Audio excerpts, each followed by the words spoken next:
Bonjour à tous. Aujourd'hui, je vous présente la banane Evoque iPack Pro 3 litres. C'est le modèle avec la poche à eau d'1,5 litre que j'ai payé 120 € sur le site d'Altrix. J'ai longuement eu des préjugés sur la banane et enfin, tout ce qui concernait le poids, la gêne dans le dos, les hanches, toutes ces choses-là. Je suis tombé sur la vidéo de VTT avec personne à la prod qui présente lui aussi ce produit et ça m'a beaucoup aidé à franchir le cap. Donc je vous mets le lien de sa vidéo dans la description. Je vous invite à aller y faire un tour, comme ça vous aurez deux avis et ça vous aidera peut-être vous aussi à franchir le cap. Donc vendredi, il y a aussi la vidéo test où je roule donc sur des spéciales en mode papy, tranquille. Et je vous partage mon avis à froid et à chaud de la banane, du ressenti que j'ai de la banane en fait. Il faut savoir que moi maintenant je roule beaucoup en enduro puisque je me suis inscrit dans un club d'enduro et que du coup je voyage, enfin je me déplace en VTT beaucoup plus léger que quand je faisais du XC. Mon véhicule se trouvant pas très loin des spéciales, si j'ai vraiment une grosse casse, je peux rentrer facilement. Ce qu'on va faire, c'est que je vais vous faire voir si ça vous intéresse ce que moi je transporte. Et puis ensuite, on fera une petite conclusion. Allez, c'est parti. Alors voilà, là il y a mon matériel. Là, la poche à eau d'1,5 litre Evoque qui est fournie avec la banane lors de l'achat. Vous pouvez aussi avoir la banane sans la poche à eau. Là, moi j'ai rajouté parce que devant vous avez un petit support, du coup j'ai accroché une lampe. Devant vous avez une poche zippée et scratchée.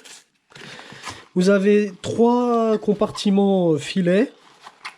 Un zip ici avec qui je pense doit être étanche, donc vous pouvez y mettre vos papiers. De chaque côté là vous avez 2 poches pour y installer une gourde de chaque côté. Ou ce que vous voulez. Moi personnellement j'y mets ma chambre à air. La poche au dessus, vous avez un compartiment là où moi par exemple je mets mon téléphone, mais vous pouvez mettre d'autres choses. Et là vous mettez la poche à eau, il y a son scratch de maintien et puis le tuyau du camelback qui y passe. Alors vous inquiétez pas, vous quand vous recevrez vous n'aurez pas ce tuyau là, c'est parce que ça c'est celui que j'avais dans mon sac à dos, j'ai gardé le neuf de côté au cas où. Devant, vous avez une poche, là, sur le côté droite, avec un support pour maintenir les clés. Donc j'ai trouvé ça plutôt sympa. De l'autre côté, vous avez la même poche, un peu plus petite. Voilà, un petit peu plus petite. Devant, vous avez un bouton, je sais plus comment on appelle ça, merde. Enfin bon, voilà, vous avez un maintien. La sangle est scratchée, c'est élastique. Derrière, vous avez des mousses de confort avec un système d'aération. La mousse il y a une surépaisseur de mousse, ce qui fait que l'air peut circuler plus facilement. Et là, devant, vous avez 2 lanières bleues, là. Là, il y a 2 lanières bleues. Ça vous permet, en fait, quand vous êtes en montée, ou enfin que la banane se dessert, vous tirez ces 2 sangles-là vers l'avant. Vous les tirez, ça vous permet de resserrer en fait la banane contre le corps. Là, il y a un support tuyau aimanté. Voilà, tout simplement.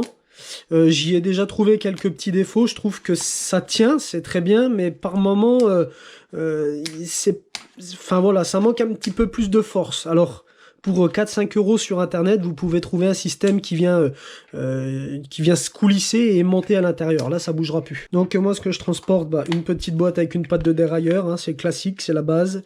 Une attache rapide et puis un démonte-obus. Puisque je suis monté en tubeless. Donc voilà, ça peut servir. 3 démontes pneus, le célèbre multitool, un kit de gonflage. Un petit porte-monnaie avec de l'argent, il y a 2 tire-tiques et un briquet à l'intérieur. Et puis ça, pour tous les asthmatiques qui se respectent, la très célèbre ventoline, fidèle au poste, la chambre à air, et puis la poche à eau d'1,5 litre. Donc là, je vais vous réinstaller ça dedans. Voilà. Je mets ça un petit peu comme ça vient. Hein. Je vais pas commencer à faire du détail. Voilà, c'est juste pour vous dire que de toute façon il y a la place quoi, hein, ça rentre aisément. toc. On ferme la petite poche qui va bien. Voilà. La chambre à air de secours au cas où on la met dedans. On sait jamais, on n'est jamais trop prudent. Parce qu'une chambre à air, ça peut servir à plus de choses que juste être monté dans une jante. Et puis bah, la poche à eau, bon là je vais pas vous la mettre, hein, je l'ai pas remplie, mais voilà. Le tuyau passe, si ça vous intéresse aussi, derrière la poche. Donc du coup là vous n'avez pas de gêne à l'intérieur. C'est passé entre la poche et le rembourrage de la ceinture si vous voulez. Donc vous sentez absolument pas le tuyau. Donc voilà, on va passer à la conclusion.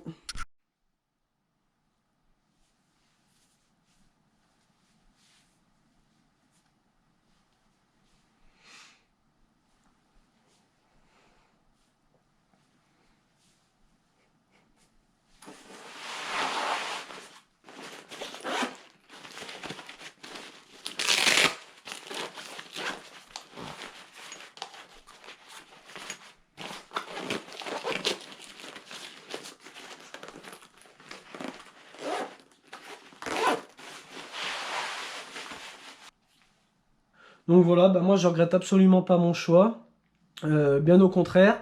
Si cette vidéo-là ne vous a pas permis de franchir le cap, allez faire un tour sur la vidéo de VTT avec personne à la prod, ou trouver quelqu'un qui puisse vous prêter une banane. Faites un essai sur une sortie normale, et ça vous permettra vraiment de prendre une décision. Moi, du coup, tous les points négatifs que j'y trouvais, bah, je ne les trouve plus, puisque j'ai eu absolument aucune douleur avec la banane, que ce soit au dos, aux hanches, au ventre, tout. Enfin, voilà, ça a été juste parfait, et c'est une révélation pour moi. Ça ne peut pas convenir à tout le monde, voilà, c'est au feeling, soit vous aimez, soit vous aimez pas. Aujourd'hui, je vais principalement rouler avec la banane. Sur ce, si vous avez des questions, n'hésitez pas à me laisser des commentaires. Surtout, faites-moi plaisir, abonnez-vous. Et puis, bah, soyez heureux et à la prochaine. Allez, ciao!